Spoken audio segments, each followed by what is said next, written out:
आपण यांची मुलाखत घेत आहोत. तर सर, आपण सर्वसाधारण मतदार म्हणून तर तुम्ही काँग्रेसकडे कसे पाहता? खरं म्हटलं तर या सर्कलमध्ये काँग्रेस पक्षाला मी धन्यवाद देईल की त्यांनी या सर्कलमध्ये प्रत्यक्ष ग्राउंडवरती काम करणारे, या सर्कलमधील प्रत्येक गावातील खेड्यातील तरुणांशी, वृद्धांशी, महिलांशी, लाडक्या बहिणींशी संपर्क जुळवून ठेवणारे चळवळीतील कार्यकर्ते, तीनही उमेदवार चळवळीतील कार्यकर्ते आहेत, त्यांना उमेदवारी दिली. म्हणून या सर्कलमध्ये काँग्रेस पक्षाचा विजय निश्चित आहे. लाडक्या बहिणीच्या योजनेविषयी आपलं काय मत आहे? लाडकी बहीण ही राज्य शासनाची योजना आहे. जिल्हा परिषदशी तिचा काही संबंध नाही. जिल्हा परिषदचं काम स्वतंत्रपणे वेगळं आहे.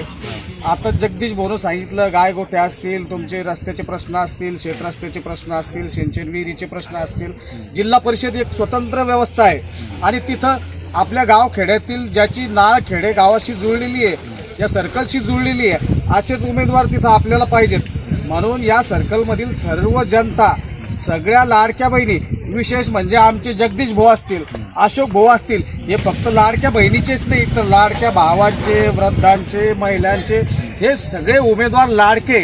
त्यामुळे लाडक्या बहिणीचा इथं कुठलाही परिणाम होणार नाही. तुम्हाला काँग्रेसचा कालावधी चांगला वाटला का? भाजपचा कालावधी चांगला? कालावधी जर बघितला आपण फक्त जिल्हा परिषदवर बोलू, इथं 20 वर्षापासून भारतीय जनता पार्टीचा उमेदवार एकदा पण निवडून नाही आलेला. इथं 20 वर्षापासून शिवसेनेचा उमेदवार आतापर्यंत निवडून आलेला आहे. त्याच्यामुळे भारतीय जनता पार्टी इथं अजिबात स्पर्धेतच नाही. इथं शिंदे गट आणि काँग्रेसमधील लढत असेल, परंतु शिंदे गटानं सुद्धा कुठलीही पार्श्वभूमी नसलेला उमेदवार उभा केलेला आहे. आणि आज काँग्रेस पक्षाकडं अशोक भाऊ मागच्या 10 वर्षापासून आणि जगदीश भाऊनी सांगितलं 20 वर्षापासून, आणि आमचे पंचायत समितीचे उमर खुर्शीद असेल, ते पण एक तरुण चळवळीतला कार्यकर्ता असेल, त्याने लोकांपर्यंत घरोघरी आज उज्ज्वला योजना पोहोचवली. अनेक योजना तो ऑनलाईनचे कामं करून लोकांपर्यंत पोहोचतो. म्हणजे तिन्ही उमेदवार आपले नाही का ग्राउंडवरती काम करणारे. आणि जर एक उमेदवार तर बाहेरचाच आहे, त्याचा इकडे काही विषयच नाही आहे. ते जिल्हा परिषद अध्यक्ष राहिलेले, त्यांनी तिकडे भरपूर रोडमध्ये पैसे वगैरे खाल्ले आणि आज फक्त पैशाच्या भरवशावर ते या सर्कलमध्ये निवडणूक लढवत आहे. जनता त्यांच्या सोबत नाहीये. इथले काही 2-5 कार्यकर्ते त्यांची दुकानदारी चालवण्यासाठी फक्त त्यांना तिकडून आणून इकडे उभा केलं आणि या सर्कलमध्ये त्यांचा पैशाच्या जोरावर फक्त बॅनर, पोस्टर, वरच्यावर रस्त्याला प्रचार चालू आहे.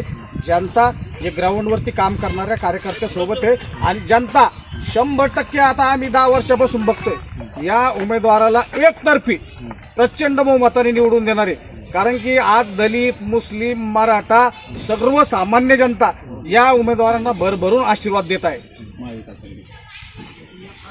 ते होते गणेश चंदी यांनी काँग्रेसचे सक्रिय कार्यकर्ते असलेले अनेक समस्या सोडवणाऱ्या उमेदवारांना विजय करण्याचं यांनी आवाहन केलेलं आहे.